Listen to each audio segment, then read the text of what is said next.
ओम शांति। आज है 12 दिसंबर 2025 की साकार मुरली से। बाबा कहते, मीठे बच्चे। हाँ जी बाबा, सत्य बाप द्वारा संगम पर तुम्हें सत्य का वरदान मिलता है, इसलिए तुम कभी भी झूठ नहीं बोल सकते हो। तो सत्य बाबा हमें संगम योग पर अपने सत्य की स्मृति दिलाते हैं, अपने सत्य स्वरूप की, सत्य घर की, सत्य पिता की, सत्य ज्ञान की, है ना। तो बाबा हमें सत्य का बाबा से हमें सत्य का वरदान मिलता है, इसलिए बाबा कहते हैं अब तुम कभी झूठ नहीं बोल सकते हो, क्योंकि स्मृति आ गई। प्रश्न किया है, निर्विकारी बनने के लिए आप बच्चों को कौन सी मेहनत जरूर करनी है। उत्तर दिया है, आत्म अभिमानी बनने की मेहनत जरूर करनी है। प्रकृति के बीच में आत्मा को ही देखने का अभ्यास करो। आत्मा होकर आत्मा से बात करो, आत्मा होकर सुनो। देह पर दृष्टि ना जाए, देह में रहते हुए भी ना तो स्वयं की देह पर दृष्टि जाए, ना ही दूसरे की। आत्मा आत्मा से बात कर रही है। बाबा कहते हैं कि आत्मा से आत्मा होकर बात करो और आत्मा होकर सुनो। यही मुख्य मेहनत है।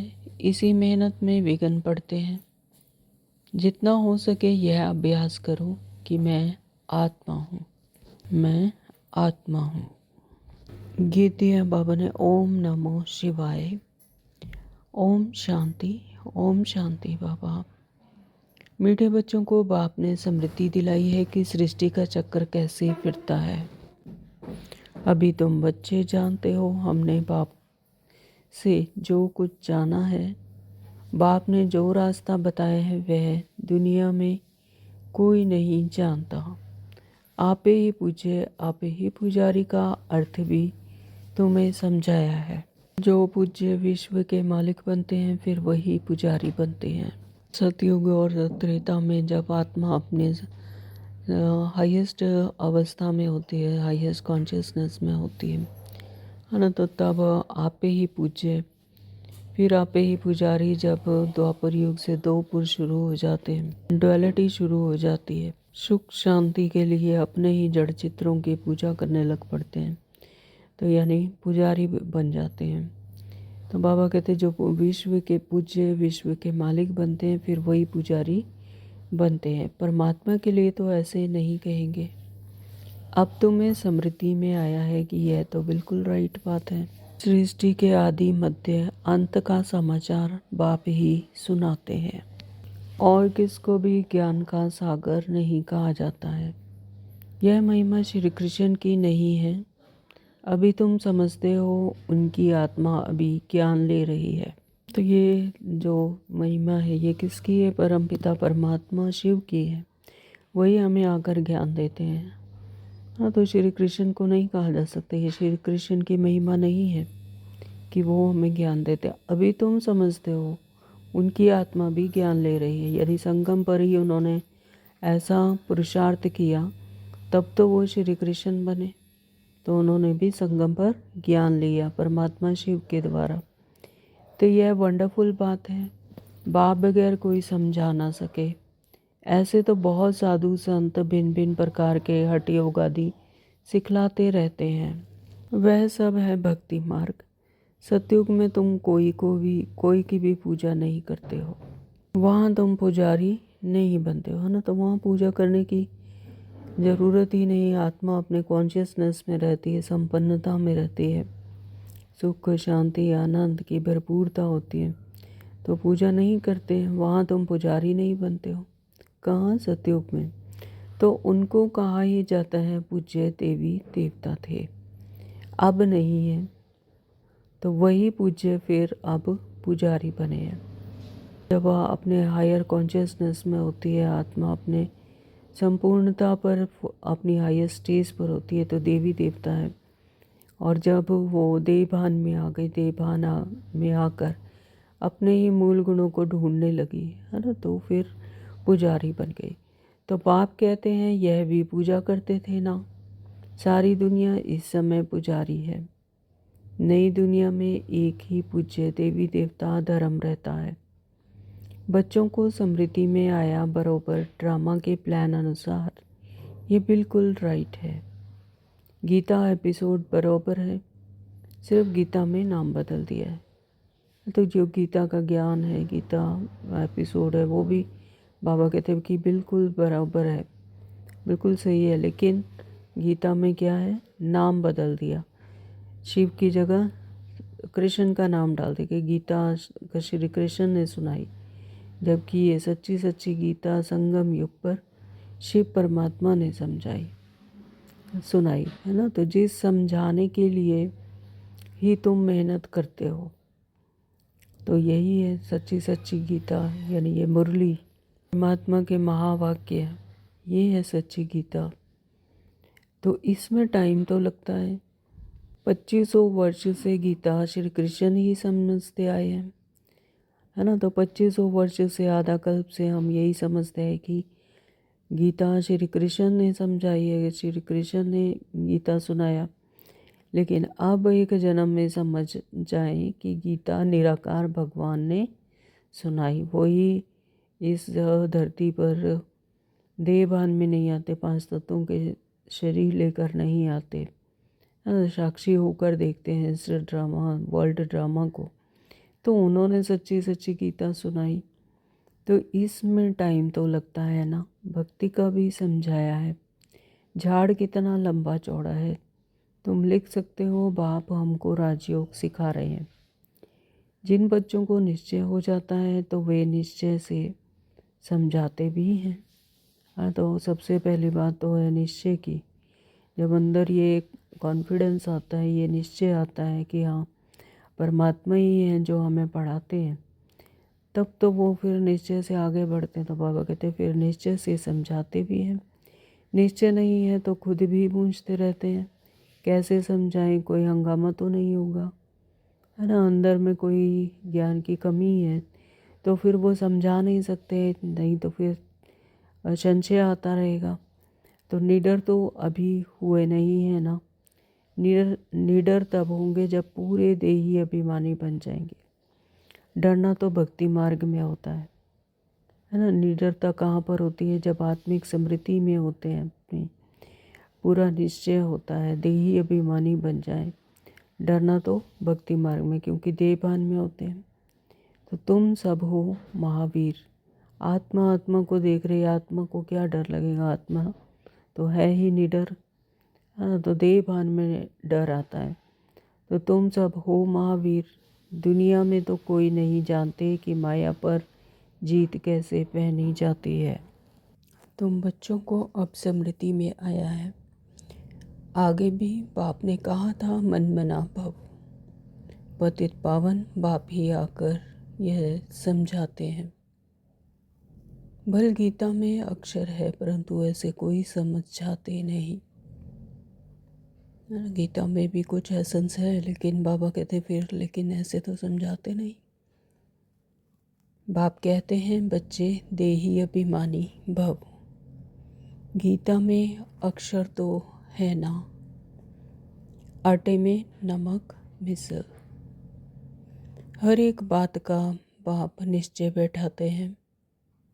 निश्चय बुद्धि विजयंती, तो जिसे निश्चय है तो उसकी विजय निश्चित है।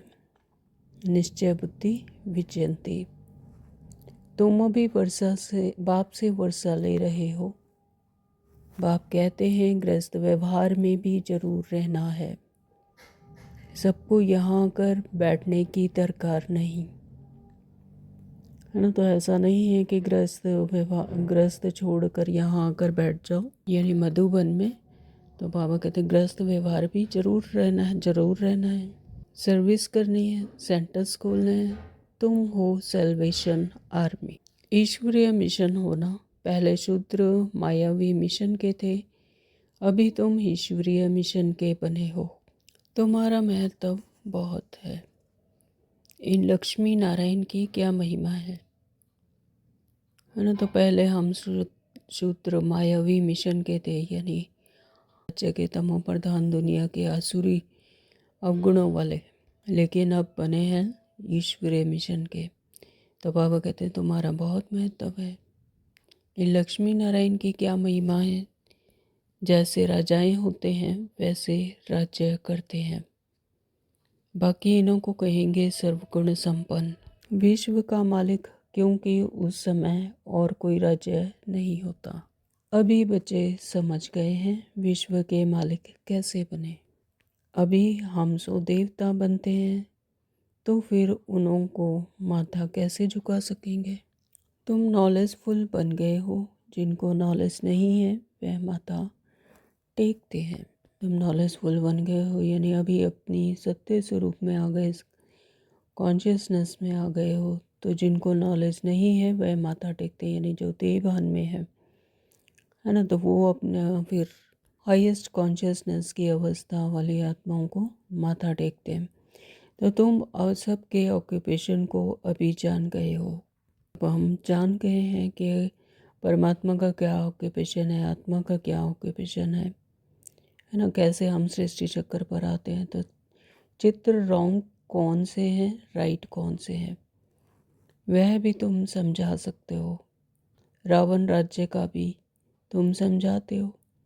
तो यह रावण राज्य है, इनको आग लग रही है। रावण राज्य यानी देवभान के संकल्प, थॉट्स, फीलिंग्स, इमोशंस है ना, सेंसेशन, इन सब को अब क्या लग रही है, आग लग रही है। इन सब की ईगो लेयर्स जो आत्मा पर चढ़ी हुई है वो सब उतर रही है। बम्बोर को आग लगनी है। बम्बोर विश्व को कहा जाता है। ये संकल्पों की दुनिया, यही क्या है, ड्रीम वर्ल्ड है। तो इस बम्बोर को आग लगनी है। बम्बोर विश्व को कहा जाता है। अक्षर जो गाए जाते हैं उन पर समझाया जाता है। भक्ति मार्ग में तो अनेक चित्र बनाए हैं। वास्तव में असल होती है शिव बाबा की पूजा।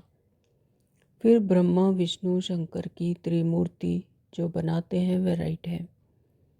फिर ये लक्ष्मी नारायण, बस त्रिमूर्ति में ब्रह्मा सरस्वती भी आ जाते हैं। भक्ति मार्ग में कितने चित्र बनाते हैं, हनुमान की भी पूजा करते हैं। तुम महावीर बन रहे हो। तो असल में तो बाबा कहते हैं कि शिव बाबा की ही पूजा होती है। जो ब्रह्मा विष्णु शंकर, ये क्या है, त्रिमूर्ति, ये आत्मा की ही हाईएस्ट स्टेज है ना। ब्रह्मा द्वारा स्थापना, विष्णु द्वारा पालना और शंकर द्वारा विनाश। तो ये त्रिमूर्ति जो बनाते हैं वह राइट है। फिर ये लक्ष्मी नारायण जो अपनी हाईएस्ट कॉन्शियसनेस में पहुंचती है आत्मा अवस्था में, वो बनते हैं लक्ष्मी नारायण। तो त्रिमूर्ति में ब्रह्मा सरस्वती भी आ जाते हैं। तो संगम युग पर जिन आत्माओं ने पुरुषार्थ करके ब्रह्मा सरस्वती है, तो ये भी बाबा कहते त्रिमूर्ति में ही आ जाते हैं। भक्ति मार्ग में कितने चित्र बनाते हैं, हनुमान की भी पूजा करते हैं। तुम महावीर बन रहे हो। तो हनुमान क्या है, जिन्होंने हर विघ्न को पार किया है ना। तो वो महावीर बच्चे जिन्होंने हर विघ्न को पार कर कर अपनी प्रारब्ध बनाई। तो मंदिर में भी कोई की हाथी पर सवारी, तो कोई की घोड़ी पर सवारी दिखाई है। अब ऐसी सवारी थोड़ी ही है। तो ये सब क्या है, सिंबॉलिकल है ना। हाथी पर सवारी दिखा दी, या फिर घोड़े पर दिखा दी, या आठ हाथ दिखा दिए। तो ये सब उनकी शक्तियाँ दिखाने के लिए, या किसी का शेर का मुंह दिखा दिया, तो ये सब सिंबॉलिकल है, उनकी शक्तियाँ दिखाने के लिए ऐसा चित्रों में दिखा दिया। ऐसी सवारी थोड़ी ही है। बाप कहते हैं महारथी, महारथी माना हाथी पर सवार। तो उन्होंने फिर हाथी की सवारी बना दी है। यह भी समझाया है कि कैसे गज को ग्राह खाते हैं, यानी माया पर जीत पाते हैं ना। तो गज को ग्राह खाते हैं। तो बाप समझाते हैं जो महारथी हैं, कभी कभी उनको भी माया ग्राह आप कर लेती है। तो ये संगम युग की बात है कि जब बाबा से ज्ञान लेते हुए भी कभी कभी जब माया के वश में आ जाते हैं, जब देहभान में ले आती है वापस है ना, तो माया ग्राह आप कर लेती है। तो उसको बताया, तो तुमको अभी ज्ञान की समझ आई है। अच्छे अच्छे महारथियों को माया खा जाती है है ना। तो जो महारथी जितना महावीर होंगे उतना ही माया भी उनसे रुस्तम होकर लड़ती है। तो अच्छे अच्छे जो महारथी हैं उनको माया खा जाती है। तो यह है ज्ञान की बातें, तो इनका वर्णन कोई कर ना सके। बाप कहते हैं निर्विकारी बनना है, दैवीय गुण धारण करने हैं। कल्प कल्प बाप कहते हैं काम महाशत्रु है, इसमें है मेहनत। देवान के लिए उसको उतारना, है ना। तो इसमें ही मेहनत है। अपने आप को जो दे समझ बैठे हैं, तो इस समय तुम विजय पाते हो। प्रजापिता के बने हो तो भाई बहन हो गए। वास्तव में असल तुम हो आत्माएं। आत्मा आत्मा से बात करती है, आत्मा ही इन कानों से सुनती है। तो यह याद रखना पड़े, हम आत्मा को सुनाते हैं, देह को नहीं। देह तो क्या है, हड्डी मांस का ढांचा है ना। तो जैसे मोटर कार है तो उसमें जो ड्राइवर है वो आत्मा है, और जो मोटर कार है वो देह है। और मोटर कार तभी चलेगी जब ड्राइवर बैठा होगा। तो इसी तरह से ये देह में जब आत्मा ये है, सुनती है, खाती है, पीती है, या कोई भी कार्यकलाप करती है, तो आत्मा ही करती है। असल में हम आत्माएं भाई भाई हैं, फिर आपस में भाई बहन भी हैं। सुनाना तो भाई को होता है, दृष्टि आत्मा तरफ जानी चाहिए। हम भाई को सुनाते हैं, भाई सुनते हो? पापा पूछ रहे हैं कि दृष्टि आत्मा तरफ जानी चाहिए। हम भाई भाई हैं, भाई को सुनाते हैं, भाई सुनते हो? हाँ, मैं आत्मा सुनता हूँ। बीकानेर में एक बच्चा है जो सदैव आत्मा आत्मा कह लिखता है। मेरी आत्मा इस शरीर द्वारा लिख रही है, मुझ आत्मा का यह विचार है, मेरी आत्मा यह करती है। तो यह आत्म अभिमानी बनना मेहनत की बात है ना। यानी अपने आप को आत्म अभिमानी, आत्मिक समृद्धि में रखना कि मैं आत्मा हूँ, मेरी आत्मा नमस्ते करती है। जैसे बाबा कहते हैं रूहानी बच्चे, तो प्रकृति तरफ देखना पड़े। आत्मा ही सुनने वाली है, आत्मा को मैं सुनाता हूँ। तुम्हारी नज़र आत्मा पर पड़नी चाहिए। आत्मा प्रकृति के बीच में है, शरीर पर नज़र पड़ने से विघ्न आते हैं। आत्मा से बात करनी है ना। तो समृद्धि क्या है? अगर आत्मा की आत्मिक समृद्धि है तो देह होते हुए भी देह पर नज़र नहीं जाएगी, है ना। तो मेन बात है अपनी समृद्धि को जगाना। तुम्हारी नज़र, बाबा कहते हैं कि आत्मा पर पड़नी चाहिए। आत्मा प्रकृति के बीच में है, शरीर पर नज़र पड़ने से विघ्न आते हैं। क्योंकि देहभान में अगर आए, देह पर अगर नज़र गई तो फिर देह के ही क्रियाकलाप याद आएंगे, देह की दुनिया याद आती है। तो देह पर नज़र ही ना जाए। आत्मा से बात करनी है, आत्मा को ही देखना है। देह अभिमान को छोड़ो। आत्मा जानती है बाप भी यहाँ प्रकृति के बीच में बैठा है, उनको हम नमस्ते करते हैं। प्रकृति के बीच में ही आत्मा रहती है। तो बुद्धि में यह ज्ञान है कि हम आत्मा हैं, आत्मा ही सुनती है। यह ज्ञान आगे नहीं था। यह देह मिली है पाठ बजाने के लिए, इसलिए देह पर ही नाम रखा जाता है। तो इस समय तुमको देही अभिमानी बन वापस जाना है। यह नाम रखा है पाठ बजाने। नाम बगैर तो कारोबार चल ना सके। वहाँ भी कारोबार तो चलेगी ना, परंतु तुम सतो प्रधान बन जाते हो। कारोबार कहाँ चलेगी? सतयुग में। तो कारोबार तो वहाँ पर भी इसी तरह से चलेंगे क्रियाकलाप, लेकिन वहाँ पर जो दुनिया होगी वो सतो प्रधान होगी। एक को संकल्प आया, दूसरे को मिल गया, और दूसरा सामने आ गया। यानी संकल्पों की दुनिया, वहाँ पर ज़्यादा आवाज़ में नहीं आएंगी आत्माएं, इतना बातचीत नहीं करेंगी, संकल्पों से चलेगी ज़्यादातर। तो इसलिए वहाँ कोई विक्रम नहीं बनेगी, वहाँ कोई विक्रम ही नहीं होगा, कोई हिसाब किताब नहीं बनेगा, कोई ऐसा ईर्ष्या द्वेष तेरा मेरा ये वाले संकल्प वहाँ है ही नहीं।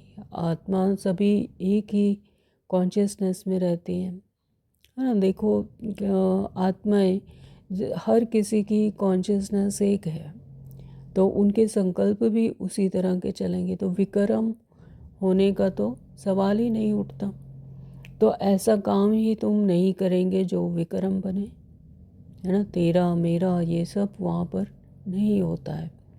तो सोचो कितनी सुंदर दुनिया होगी वो, कि जब हर किसी में अपनापन और वही कॉन्शियसनेस, एक ही तरह के संकल्प, है ना, जो एक को संकल्प आ रहे हैं वो दूसरे को तक पहुंच रहे हैं, तो कितना मतलब कितनी अद्भुत दुनिया होगी।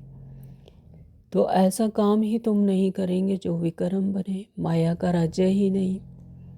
तो अब आप कहते हैं तुम आत्माओं को वापस जाना है। तो कर्म भी 3 प्रकार के होते हैं। जहाँ संगम में होते हैं सुकर्म, जब आत्मिक स्थिति भी है और परमात्मिक स्मृति में जो रहकर काम किए गए हैं, कार्य किए गए हैं, वो होते हैं सुकर्म, जो कि संगम पर ही होता है, क्योंकि यहाँ पर परमात्मा की पूरी स्मृति है, परमात्मा का परिचय है। फिर होते हैं अकर्म। अकर्म होते हैं सतयुग और त्रेता में। सतयुग और त्रेता में कोई भी विक्रम नहीं बनता, कोई भी परमात्मा की भी वहाँ स्मृति नहीं होती है, सिर्फ अपना आत्मा अपनी हाईएस्ट कॉन्शियसनेस में होती है, इसलिए अकर्म होते हैं। और जो देह भान में रहकर कार्य किए जाते हैं, जैसे कि द्वापर और कलयुग में, उसे कहते हैं विक्रम। वहाँ पर हिसाब किताब बनता है, किसी ने देह भान में आकर कोई क्रियाकलाप किया, तेरा मेरा ये सब आया, जैसा जिसका भाव था, है ना, तो फिर उसके हिसाब से अच्छा है तो अच्छा और बुरा है तो बुरा, यानी विक्रम बनते हैं वहाँ पर। बाबा कहते यह ज्ञान आगे नहीं था, यह देह मिली है पाठ बजाने के लिए, इसलिए देह पर ही नाम रखा जाता है। इस समय तुमको देही अभिमानी बन वापस जाना है। यह नाम रखा है पाठ बजाने, नाम बगैर तो कारोबार चल ना सके, वहाँ भी तो कारोबार चलेगा ना। परंतु तुम सतो प्रधान बन जाते हो, इसलिए वहाँ कोई विक्रम नहीं बनेंगे। ऐसा काम ही तुम नहीं करेंगे जो विक्रम बने, माया का राज्य ही नहीं।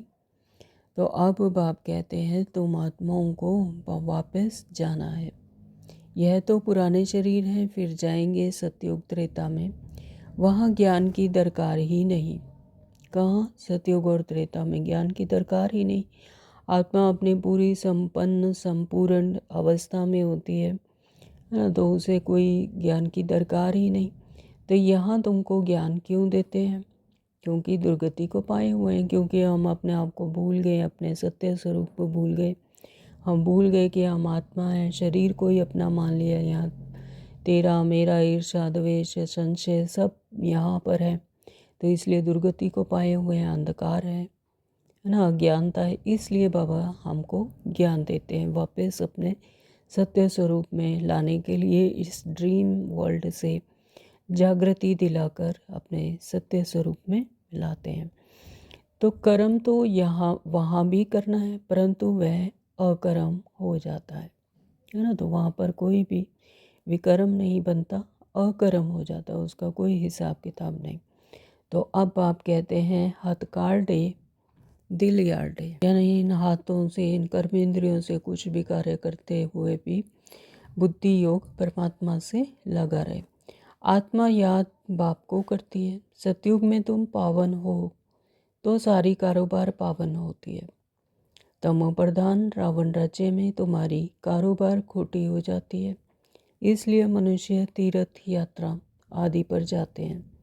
सतयुग में कोई पाप करते नहीं जो तीर्थों आदि पर जाना पड़े। वहाँ तो तुम जो भी कर्म काम करते हो वह सत्य ही करते हो, है ना, तो वहाँ अवेयरनेस है। सतयुग में कॉन्शियसनेस में अपनी पूरी आत्मा और अपने हाईएस्ट स्टेज पर है, अवस्था पर है, तो वहाँ पर तो हर काम सत्य ही करते हैं। बाबा कहते हैं वहाँ पर कोई पाप कर्म होते ही नहीं, इसलिए कि तीर्थों पर जाने की भी ज़रूरत नहीं। तो सत्य का वरदान मिल जाता है, वहाँ पर सत्य की दुनिया होती है, सत्य प्रधान होता है, सतो प्रधान होता है। तो वहाँ पर जो हर एक आत्मा सतो प्रधानता में होती है। ये प्रकृति सतो प्रधानता में होती है। पांचों तत्व अग्नि, धरती, जल, वायु, है ना, तो आकाश, ये सब भी सतो प्रधान में होते हैं। तो विकार की बात ही नहीं। कारोबार में भी झूठ की दरकार नहीं रहती। हाँ, तो जब है ही चारों तरफ सतो प्रधानता और अपनी पूरी संपन्नता में है आत्मा, तो वहाँ झूठ की कोई दरकार ही नहीं रहती। यहाँ तो लोभ होने के कारण मनुष्य चोरी ठगी करते हैं, वहाँ यह बातें होती नहीं, है ना। तो क्योंकि यहाँ पर तो लोभ में फंसी हुई है मनुष्य, तो इसलिए चोरी ठगी भी करते रहते हैं। तो बाबा कहते हैं वहाँ लेकिन ऐसी कोई बात होती नहीं। तो ड्रामानुसार तुम ऐसे फूल बन जाते हो। वह है निर्विकारी दुनिया। वहाँ कोई विकार नहीं होता, निर्विकारी है। यह है विकारी दुनिया। यहाँ पर तो विकार में फंसे हुए हैं, अपने आप को भूल गए, देह में फंसे हैं, इसलिए विकारी है। सारा खेल बुद्धि में है। इस समय ही पवित्र बनने के लिए मेहनत करनी पड़े। योग बल से तुम विश्व के मालिक बनते हो।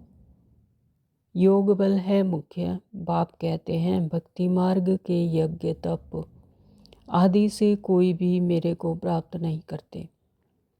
सतो रजो तमो में जाना ही है। ज्ञान बड़ा सहज और रमणीक है, मेहनत भी है। इस योग की ही महिमा है जिससे तुमको सतो प्रधान बनना है। रिचर्ड जर्मन से अभी यज्ञ तप करते आए, तो बाबा कहते तो फिर क्या मुझे किसी ने प्राप्ति किया, है ना। अगर यज्ञ तप करने से भक्ति मार्ग में जो भी कर्म कांड किया, अगर उनसे प्राप्ति होती तो फिर तो ये इस दुनिया से छोड़कर नई दुनिया में चले जाते अभी तक। तो सतो रजो तमो में जाना ही है। तो ये भी ड्रामा में नूंद है। तो ज्ञान बड़ा सहज है, रमणीक है, मेहनत भी है। तो इस योग की महिमा है कि जिससे तुम्हें सतो प्रधान बनना है। तो यही एक विधि है कि जिससे हम सतो प्रधान अपने वास्तविक अवस्था में पहुंचते हैं, अपने हाईएस्ट कॉन्शियसनेस में पहुंचते हैं।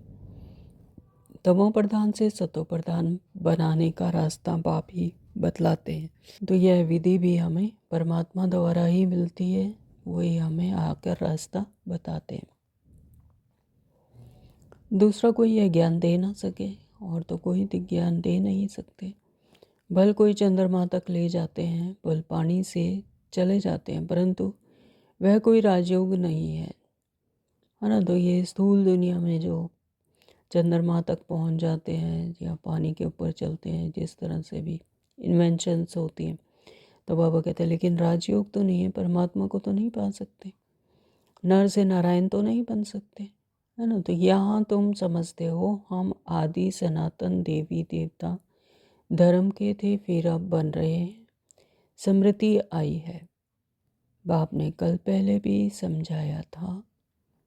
बाप कहते हैं निश्चय बुद्धि विचयन्ति। निश्चय नहीं है तो वह सुनने आएंगे ही नहीं, है ना। अगर निश्चय होगा तो उस चीज़ को अचीव करने की एफर्ट्स किए जाते हैं, लेकिन अगर निश्चय ही नहीं है तो वो सुनने आएंगे ही नहीं, तो भाग्य में ही नहीं है। निश्चय बुद्धि से फिर संचय बुद्धि भी बन जाते हैं। ऐसा भी है कि निश्चय बुद्धि होते हैं लेकिन फिर संशय आया तो फिर निश्चय बुद्धि नहीं रहती, निश्चय नहीं रहता। परंतु बहुत अच्छे अच्छे महारथी भी संशय में आ जाते हैं। माया का थोड़ा तूफान आने से देह अभिमान आ जाता है। माया का तूफान आया, देह भान में आए, यानी आत्मिक स्मृति उनको भूल गए, परमात्मा को भूल गए, फिर देह भान में आ गए, तो फिर तूफान आ गया, तो फिर देह अभिमान आ जाता है। तो यह बाप दादा दोनों ही कंबाइंड है ना। शिव बाबा ज्ञान देते हैं फिर चले जाते हैं, वो क्या होता है कौन बताए। तो शिव बाबा ब्रह्मा बाबा के जब शरीर का आधार लिया, उन्होंने उनका रथ का आधार लिया, तो बाबा ज्ञान देते फिर चले जाते, है ना। तो वो बाबा कहते ये कौन बताए कि क्या होता है। बाबा से पूछे कि आप सदैव हो या चले जाते हो, तो बाबा से पूछते कि क्या आप सदैव हो यहाँ पर, क्या चले जाते हो? तो बाप से तो यह नहीं पूछ सकते ना।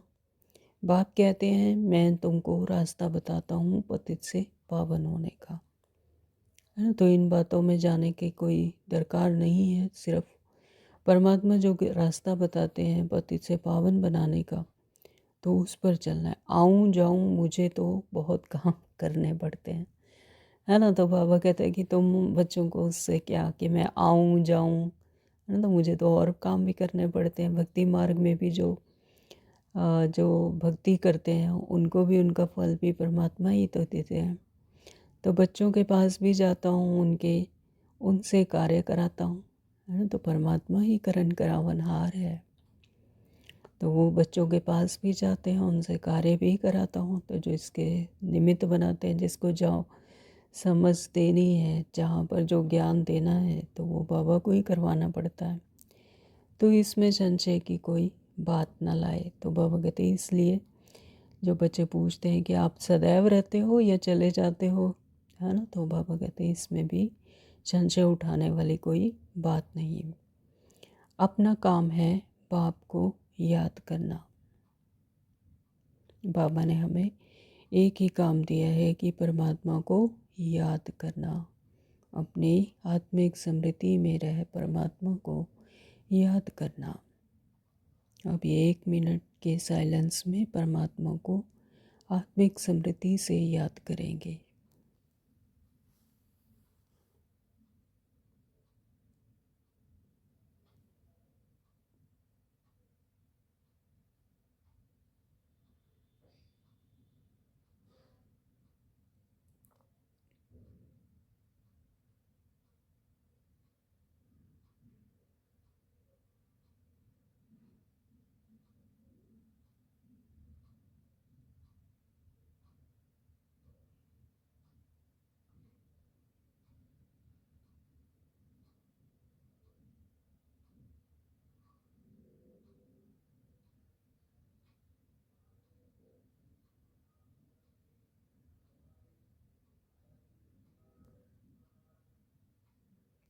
ओम शांति। संशय में आने से फिर गिर पड़ते हैं, है ना। तो जहाँ संशय आया तो फिर देहभान में आ जाते हैं, देहभान फिर गिर पड़ते हैं। तो माया थप्पड़ जोर से मार देती है। बाप ने कहा बहुत जन्मों के अंत के भी अंत में मैं इनमें आता हूँ, यानी ब्रह्मा बाबा में। तो बच्चों को निश्चय है बरोबर बाप ही हमें यह ज्ञान दे रहे हैं और कोई दे ना सके। फिर भी इस निश्चय से कितने गिर पड़ते हैं।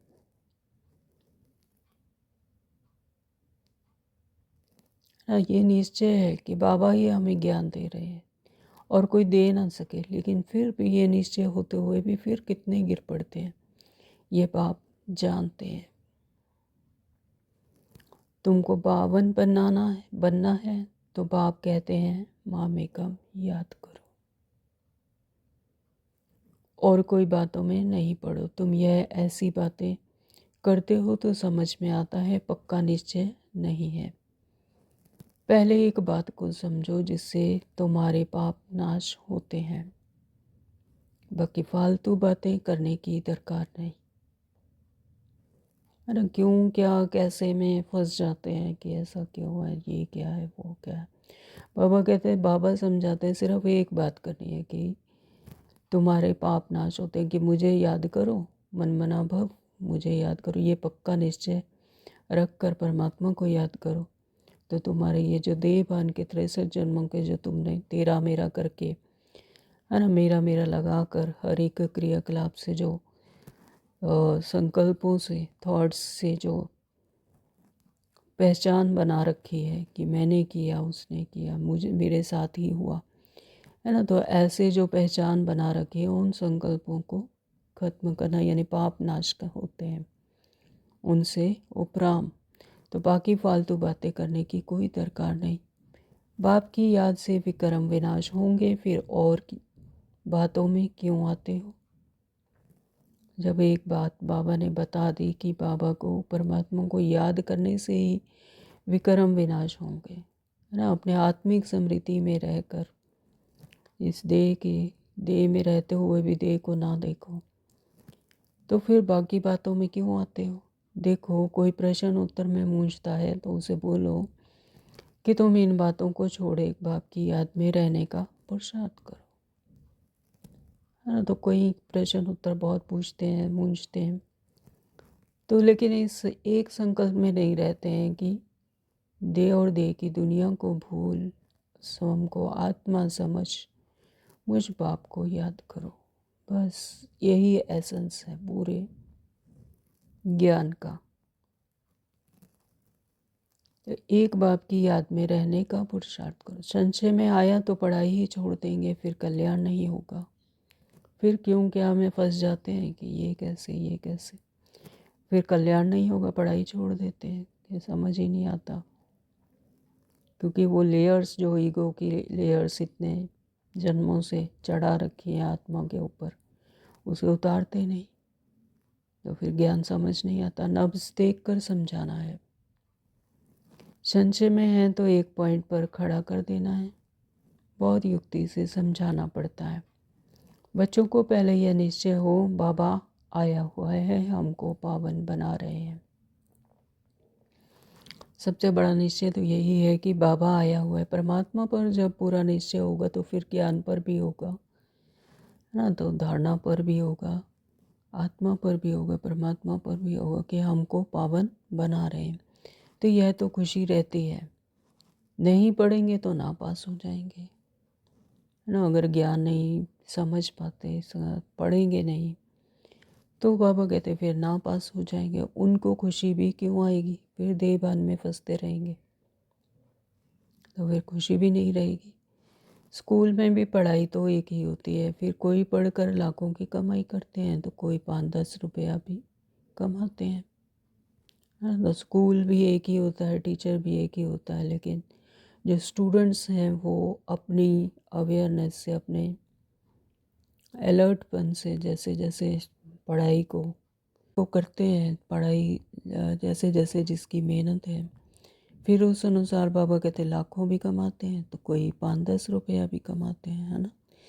तो तुम्हारी एम ऑब्जेक्ट ही है नर से नारायण बनना। तो यहाँ पर भी इसी तरह से परमात्मा हर एक आत्मा को, अपनी संतान को वो नॉलेज देते हैं, अवेयरनेस देते हैं, आत्मिक समृद्धि दिलाते हैं, परिचय देते हैं, लेकिन वो आत्मा की अपनी पुरुषार्थ है कि वो उसका कितना निश्चय है परमात्मा पर और पढ़ाई पर।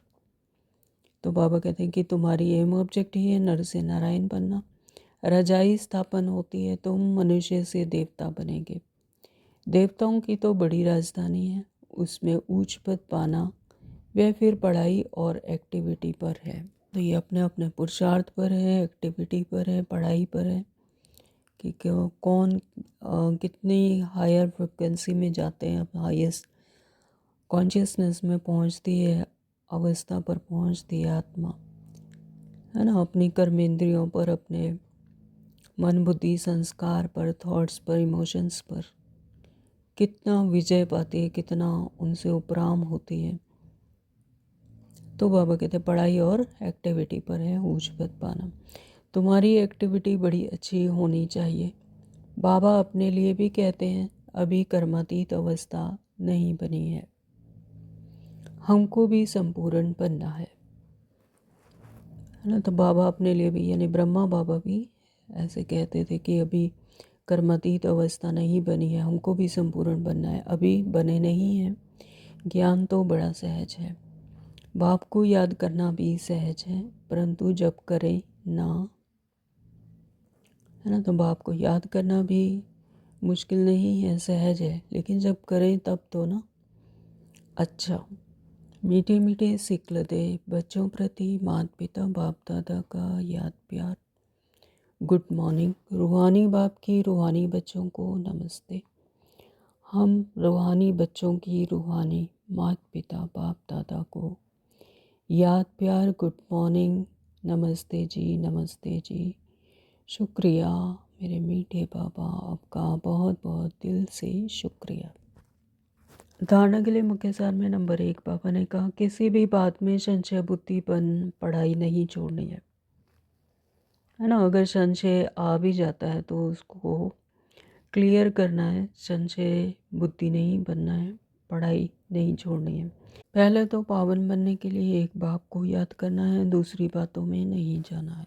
जितना जितना परमात्मा को याद करेंगे, अपने आत्मिक स्मृति में रहेंगे, उतना उतना पावन बनते जाएंगे। ये देह और देह की दुनिया को मैं मेरा नहीं लगाना, साक्षी होकर देखना, तो पावन बनते जाएंगे, इन सब से छूटते जाएंगे।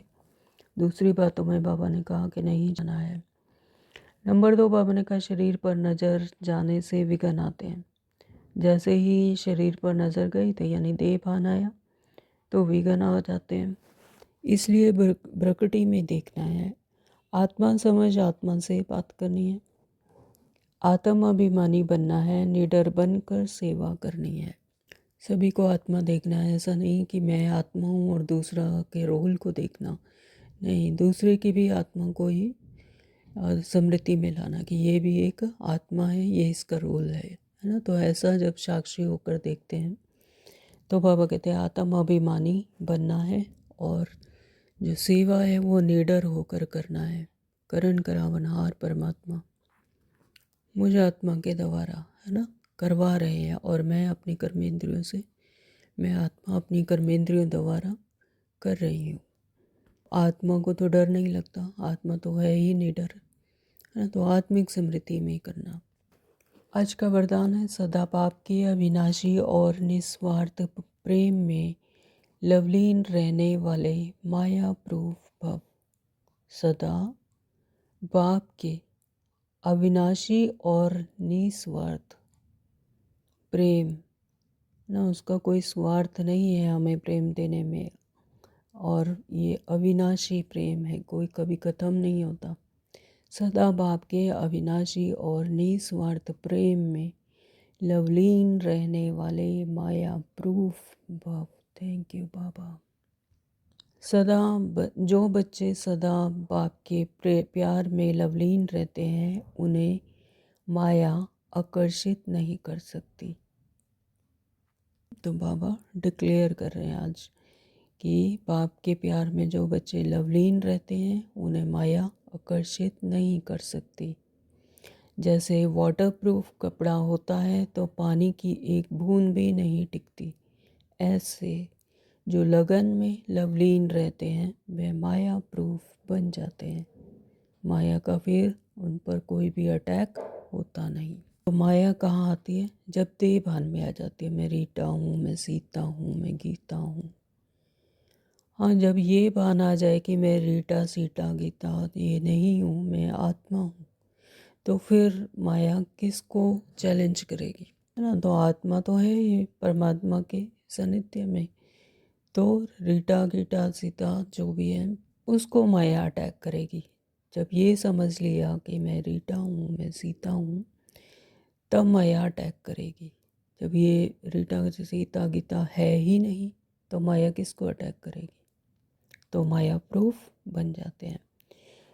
माया का कोई भी वार नहीं कर सकता क्योंकि बाप का प्यार अविनाशी और निस्वार्थ है। इसके जो अनुभवी बन गए वह अल्पकाल के प्यार में फंस नहीं सकते। तो जिन्हें उस परमात्मा का अविनाशी निस्वार्थ प्रेम की अनुभूति हो गई, उसके अनुभवी बन गए, तो फिर ये अल्पकाल के ये ड्रीम वर्ल्ड के प्यार में फंस नहीं सकते। एक बाप दूसरा मैं, उसके बीच में तीसरा कोई आ नहीं सकता। एक बाप दूसरा मैं, उसके बीच में फिर ये तीसरा कोई भी आ नहीं सकता।